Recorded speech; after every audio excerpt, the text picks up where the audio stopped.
बिस्मिल्लाहिर्रहमानिर्रहीम। अस्सलामु अलैकुम। मैं मुदस्सिर शाही एडवोकेट और आप देख रहे हैं लीगल इश्यूज़। देखिए जी, अभी सुप्रीम कोर्ट ने बहुत सारा इंतज़ार करवाने के बाद आखिर फ़ैसला कर दिया और उनका सुप्रीम कोर्ट का जो आर्डर है उसका मुख्तसर सा खुलासा आपको अर्ज़ करने की कोशिश करते हैं। सुप्रीम कोर्ट ने जो आर्डर किया, काफ़ी सारा इंतज़ार करवाने के बाद वो एट द एंड वही था जो हमारी ओपिनियन थी, बल्कि कोर्ट की भी यही ओपिनियन थी। थोड़ा सा माइंड डिस्क्लोज़ कर चुकी थी कोर्ट कि ये जो अनफेयर था, डिप्टी स्पीकर ने जो इलेक्शन हुआ वज़ीर आला का, उसके अंदर मैक्सिमम नंबर ऑफ़ वोट्स जो थे वो परवेज़ इलाही साहब को मिले। हमज़ा शहबाज शरीफ जो हैं उनको लेसर नंबर ऑफ़ वोट मिले, यानी 179 थे हमज़ा शहबाज शरीफ के और 186 थे परवेज़ इलाही साहब के।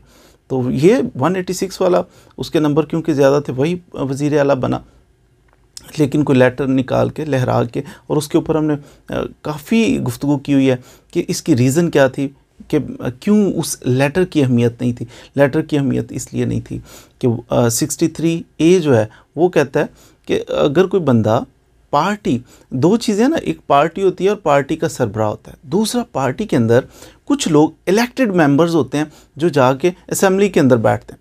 तो जो असेंबली के अंदर पहुंचते हैं जीत के, असेंबली के अंदर पार्लिमानी पार्टी कहते हैं उसे, पार्लिमानी पार्टी, इसके जो मेंबरान हैं ये डिसाइड करते हैं, फैसला करते हैं कि पार्लियामेंट के अंदर हमने असेंबली के अंदर किस की फेवर में वोट कास्ट करना है, किसकी फेवर में नहीं करना।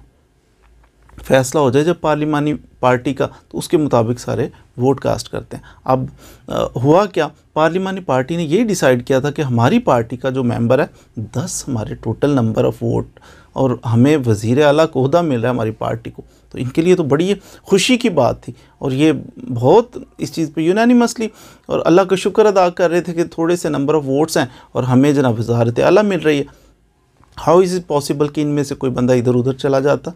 ये बड़े खुश थे और बहुत सारे पीटीआई के वोट भी इनको मिल रहे थे।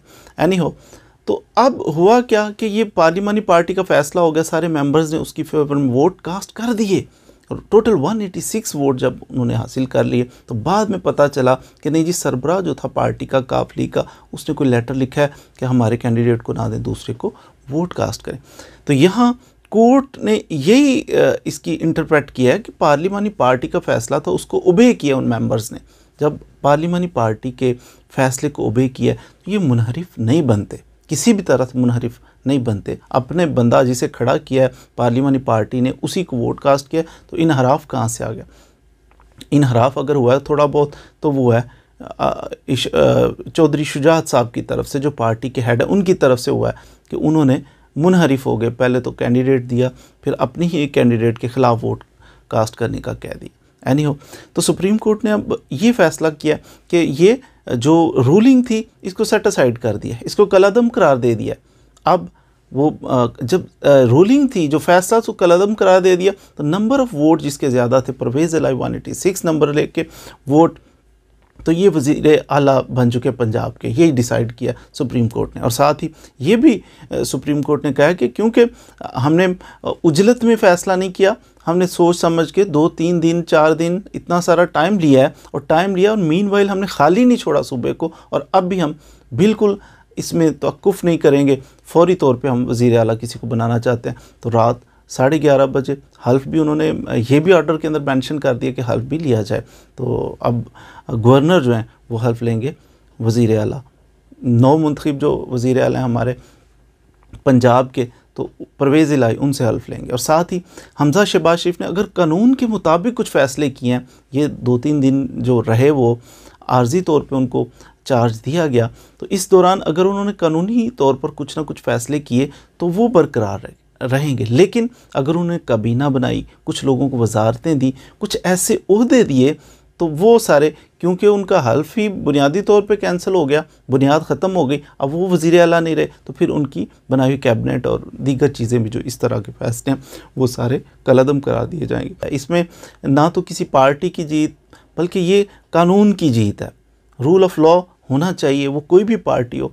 तो जहाँ कानून की बात हो, हम हमेशा कानून की बात करेंगे, कानून की बालादस्ती की बात करें। जिस मुआशरे में अमन चाहिए, जिस मुआशरे में तरक्की चाहिए, वो इंसाफ की बुनियाद के ऊपर ही मुआशरा खड़ा हो तो ही मुमकिन है।